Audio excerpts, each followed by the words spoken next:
I remember seeing Theo Von on MTV's Real World Road Rules Challenge back in the early 2000s, but even so, when some of his stand-up clips started to go viral more than a decade later, it seemed to me like Theo Von's success came out of nowhere.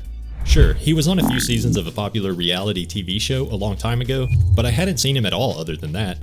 Actually, when I came across Theo's viral white privilege clip on Reddit, I didn't even recognize him as the same Theo from MTV. So when I did discover that Theo Von and Theo from Road Rules were one and the same, I remember thinking, how'd he get famous all of a sudden? But it turned out I was very wrong about Theo Von's road to success. There was nothing sudden about it. From the time of his television debut on MTV's Road Rules all the way back in the year 2000, Theo Von has been working pretty consistently in television, stand-up, and podcasting. No, he wasn't exactly starring in any Primetime Emmy Award-nominated hit TV shows, but he was working and steadily gaining more and more recognition. At the time of writing this past weekend with Theo Von is the number 8 ranked comedy podcast on iTunes and the number 9 ranked comedy podcast on Spotify. His YouTube channel has 1.2 million subscribers and averages just shy of 1 million views each week. And Theo frequently features as a guest on some of the largest podcasts in the world, like The Joe Rogan Experience, Tiger Belly, and The Church of What's Happening Now. So how did this MTV reality TV star manage to break through and make it big? To understand Theo Von's road to podcast superstardom, let's take a brief look at the timeline of Theo's career. And as we're doing this, we'll also place markers on the Google Trends graph for the search term Theo Von, where appropriate, so we can better visualize how different moments impacted Theo's career. But since Google Trends only tracks data back to 2004, there are no markers to place just yet. Anyway, let's begin. In the year 2000, a 19-year-old Theo Von Kernatowski made his television debut on the 9th season of MTV's Road Rules. On the last episode of the show, Theo and his castmates won $100,000, or $16,666 each. I got a lot of money. From January to May 2002, he appeared as a contestant on Real World Road Rules Challenge Battle of the Seasons, finishing as a runner-up. From September 2003 to January 2004, he was a contestant on Real World Road Rules Challenge The Gauntlet. Theo was on the winning team for this season and was awarded $25,555. And now that we're in 2004, we can start placing markers on the Google Trends graph. From October 2004 to January 2005, Theo competed on Real World Road Rules Challenge Battle of the Sexes 2. He was one of 3 winners of the season, which netted him a $60,000 cash prize. Nice. From August to September 2005, Theo participated in Battle of the Network Reality Stars on the Bravo cable network. His team was eliminated on the 6th and final episode of the show. From May to September 2006, Theo returned to Real World Road Rules Challenge for his final season. He and his partner were eliminated in episode 14, coming in 5th place overall. Also occurring in the summer of 2006, Theo competed in season 4 of The Last Comic Standing. Well, kinda. He wasn't a contestant on the actual show, but he competed in the web tie-in to the show. He did perform on the second to last episode of the season, and on the finale, he was announced as the winner of the online competition.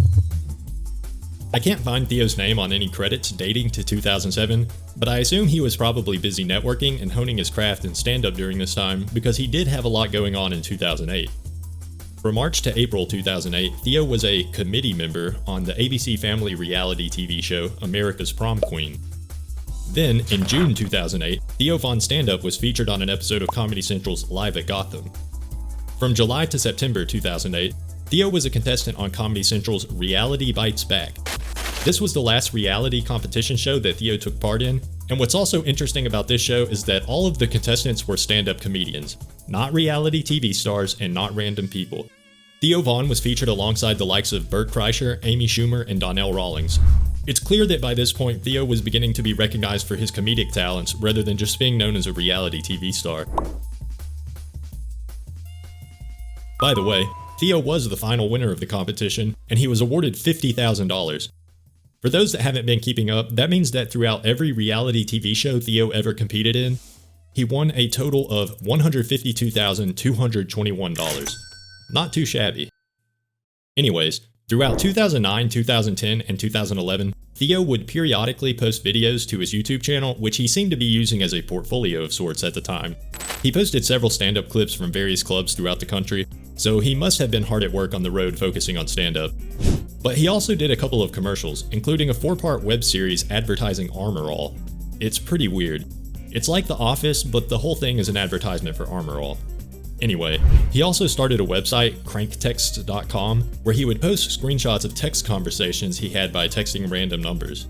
And he even ended up writing a weekly cranktext blog for collegehumor.com.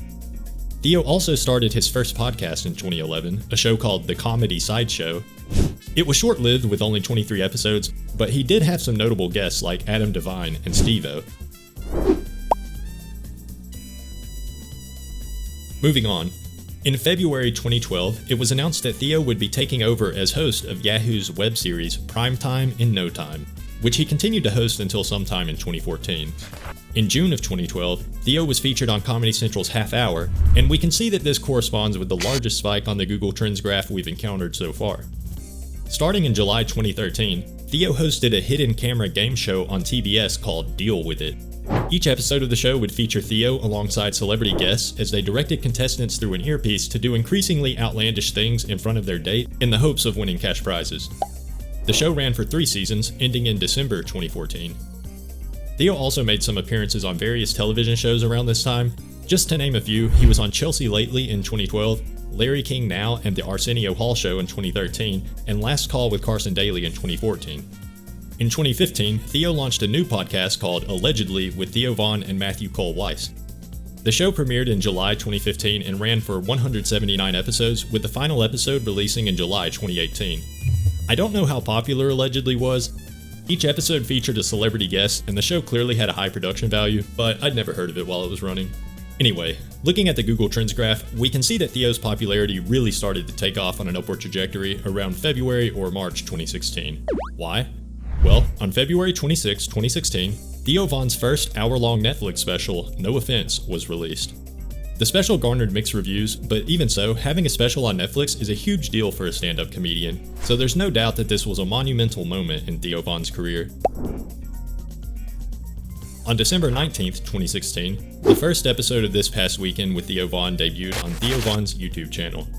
This is the podcast that Theo is most known for, but it wasn't an instant success. For reference, on March 7th, 2017, so about 3 months after This Past Weekend's debut, Theo Von's YouTube channel had about 2,000 subscribers.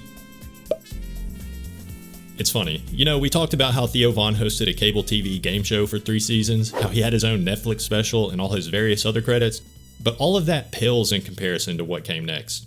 There's this one thing that has unbounded power to elevate a person's career to new heights. This one thing that is more life-changing than any other media entity could ever hope to be. And if you've seen some of my other videos, you probably already know what I'm talking about. Chimps are like horrible people. They don't just try to hurt you, they try to punish you. They try to take your fingers away, take your genitals away. They learn smart. that, I wonder. They're smart. On March 1st, 2017, Theo Von made his first appearance on The Joe Rogan Experience. He also released a comedy album, 30-Pound Bag of Hamster Bones, a couple days later on March 3rd, which did pretty well, making it to number 1 on the iTunes Comedy Album charts and number 4 on Billboard's Comedy Album charts. But I mean, come on, we know what caused this spike. It's the same thing that caused this next spike. Theo made his second appearance on the Joe Rogan Experience in May of 2018. Also around this time, Theo made some big changes with his This Past Weekend podcast. He got a new studio space, and he also started to frequently have guests, whereas before the podcast had been a one-man show. If you recall, Theo's other podcast, Allegedly, ended in July 2018, so it's clear that Theo was switching focus. Theo appeared on Joe Rogan again in July 2018, but that's not the only reason we see this spike here on the Google Trends graph. On July 5th, 2018, Jordan Peterson appeared as a guest on This Past Weekend, which still to this day is one of the most viewed episodes. He also had Bobby Lee on the show later in that same month, which is also one of the most viewed episodes. In fact, it was around mid-2018 that This Past Weekend really started to take off.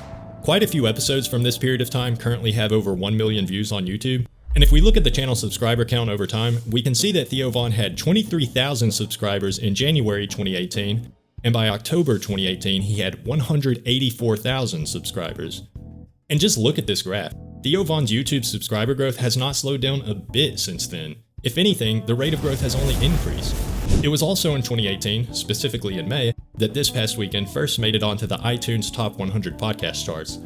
I think it's pretty much undeniable that by the end of 2018, Theo Von was an A-lister in the podcast scene. There are a few more huge spikes on the Google Trends graph, so let's go over those real quick. In January 2019, Theo made his 4th appearance on the Joe Rogan Experience. Then, in March 2019, which is the largest spike we've seen yet, Theo was a guest on Hot Ones on the First We Feast YouTube channel. At the time of recording this, the Hot Ones video has 11 million views on YouTube. The next huge spike we see is in October 2021, which corresponds with the release of Theo's second hour-long Netflix special, Regular People. Then this last giant spike we see, which persists over August, September, and October of 2022, seems to correspond to Joe Rogan's August 9th appearance on this past weekend. Theo was also on Joe Rogan's show a couple weeks earlier, but the interesting thing about this episode of this past weekend is that it was recorded in Joe Rogan's studio. So it basically looks just like an episode of the Joe Rogan Experience, but it's on YouTube. Anyway, even though this episode only premiered 3 months ago, it's already the #1 most viewed episode of this past weekend with over 5 million views at the time of this recording. So there you have it. Theo Von got his start in the early 2000s as a reality TV star, and through hard work and determination over a period of more than 15 years, he was able to not only achieve massive success as a stand-up comedian, but also to become one of the most recognizable podcasters in the entire industry. Anyway, if you like this video, go ahead and do me a favor and watch this one next. Or subscribe, or whatever.